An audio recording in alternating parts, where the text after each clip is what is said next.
Hello, everybody! Hi. We are in sunny Hawaii! Just kidding, we are in what city right now? We are in Calgary, and we are joined by this chunky chocolate Belgian truffle waffle. Show your chocolate waffle out. There it is. Fresh, hot off the, what do you call that thing in Belgium when you make the waffles? Waffle maker.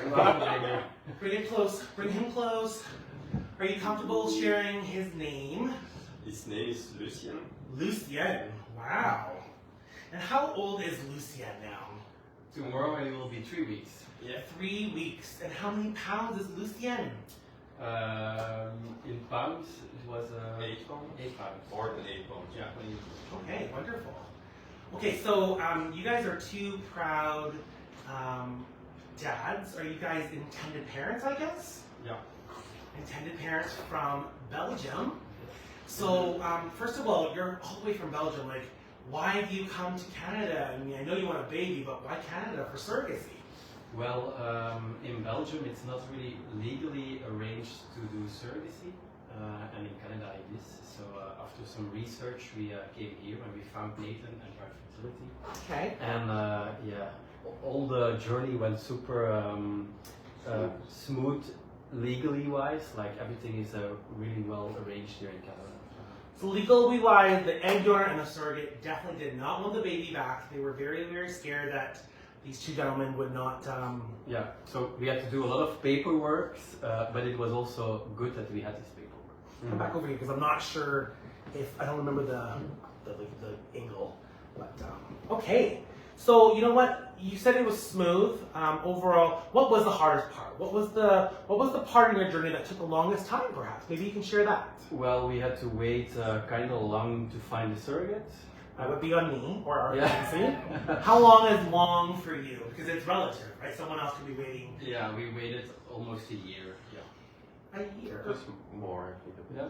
Yeah. And there was also like, it took time. Like not every candidate we were interested in was interested in us also. So we had some rejection before we found the right surrogate. Yeah. That's also kind of hard to. So rejection was hard for you. Yeah. What about the long wait? Was it more of you have a problem, or you had a problem with that, or both of you? The long way, you mean that it was far For away? 1 year, I guess, or 1 year. I mean, it was quite difficult for me at some point. I was like, is it ever gonna happen? Like, yeah. The funny thing was that we that it changed. Sometimes it was the hardest for me than for him. So like. So well, how did you get through that? Because I think some of the people watching this video, they're probably going to get this video with a link one day and in one of our newsletters, or maybe they're just watching this on YouTube and they're thinking about, you know, what would you say? How would you get through that waiting period of getting your surrogate? I think for me was like thinking like life goes on during that period, and just do your thing and it will come at some point. What about you? Was that just more like, were you going crazy?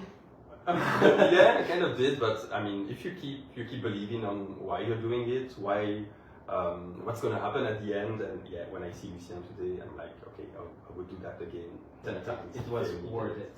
Mm-hmm. It was worth it. Thank you so much, Surrogate, for not rejecting Lucien's dads. Okay, so a little bit about why Canada. That was the most difficult. Was there any complications during the pregnancy that made you nervous, or was that all super smooth as well too? Well, during the pregnancy, at some point, our surrogate had some bleedings, so that was a very stressful period because we knew she had to go to the hospital, but we didn't have news for some time. And then, yeah, at some point we thought that we lost the embryo, but everything turned out well in the end. So. Okay, so there was bleeding for like a couple days, or for how long? I think for 2 days. The day after she went to the hospital to check on it, but for us, like it seems like super long to wait 1 day until you have the ultrasound to see if everything was all right or no. So yeah, and you're so far away, so it's really difficult to go through this moment. Okay. What about your egg donation process? I don't know if that's something that you want to talk about too. Did you use a friend's egg, or did you end up using an egg donor? Yeah, we used an egg donor, also through Nathan and through Proud Fertility. Okay.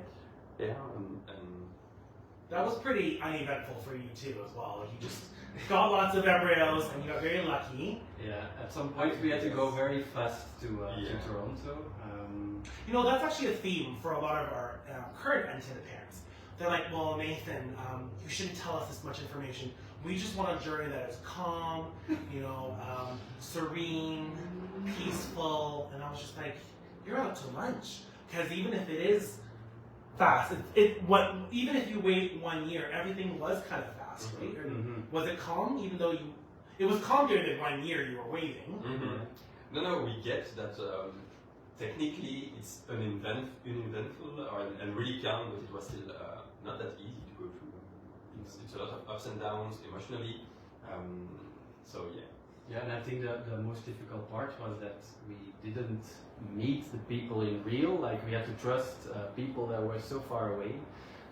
This is our first time meeting ever in real life, and we were just talking about if we had ever had any video meetings.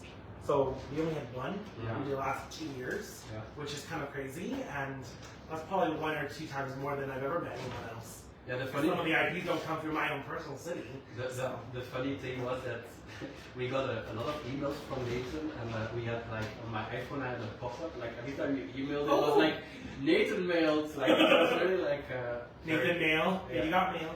And it was only mainly good, or I guess potential rejection for those sort of people. Yeah, or like just a profile popping up was also like. Well, how about just like responding? Like, was it? Did you feel very stressed every time you had a profile and then you had to respond so quickly? Because I think that's a common struggle for some intended parents, at least at our agency. Like we send a profile out and then they're like letting us know like 6 days later. I'm like, oh, my goodness, that surrogate's already been matched, right? So is that part of the process? We felt the stress. Like every time the profile came, we were like, we have to answer now in several hours.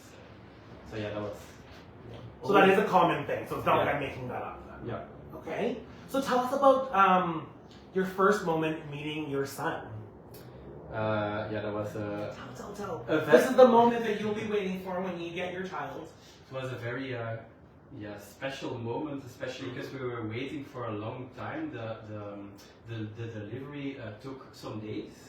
At some point, the doctors decided to have a C-section. Still, we had to wait some hours, and we were waiting in the room in the hospital. And at some point, I was knocking on the door, and there he was, Lucien.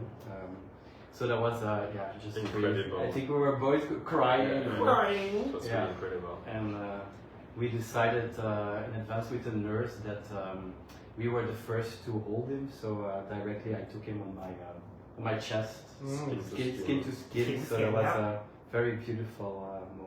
Oh, I think we get to see that video one day. We're very, very bad at loading them up, but we have some videos and pictures from like 2 or 3 years ago that we have yet to do. But hopefully we can see that because the first moment you get to meet your child is just so priceless, right? For sure, yeah. Do you have any words or messages that you would like to say for your own egg donor and your surrogate? Well, thank you so much. Yeah, that was the best gift that we could get in life. We were waiting a long time for it, but it's all worth it, yeah. And what about advice to other gentlemen or intended parents like yourself that are really desperate to become parents?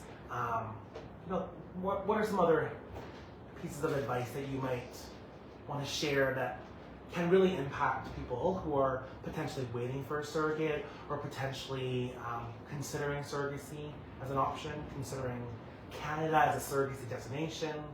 I think be patient. Yeah. And keep believing on your project, on your goals, and because when it happens, when the baby is there, well, it cancels all the bad moments and all the difficult times, right? Yeah, and I think it's also good to know that you're not alone. You're not the first time. It's not the first time that you do it. That there were other ones before you. I think that also helps us to see on Instagram like other journeys to get to see the good ending also. It really isn't actually for me to share with you guys. It's really not a race. So I think on average with our agency, these 2 Belgian dads, they did wait slightly longer than the average set of intended parents at our agency. but it might not have been necessarily longer compared to like an independent search or another agency. But really, it's not about like rushing for anything. You're always rushing and rushing and rushing when you get to one stage. But in your case, like it was almost like, what's that, like turtle in the hair thing or something? Like you were kind of like a nice little hair. Like you were like slow and steady like the turtle. Not the rabbit. Sorry. Let me see your baby one last time. And I hope this was recording. Oh my goodness. Okay. Ooh, and how's he sleeping? He used to sleep good at the beginning, now it's getting a bit more difficult, but I mean, all in all. Maybe we should cut the video so we keep having intended parents, right? Oh. All in all, he's perfect. Really good. Perfect. Well, thank you so much. You're welcome. And this is Proud Fertility, Surrogacy and Egg Donation Canada, Belgian Dads, and a chocolate truffle waffle. Bye-bye. Does he have red hair? Oh, yeah.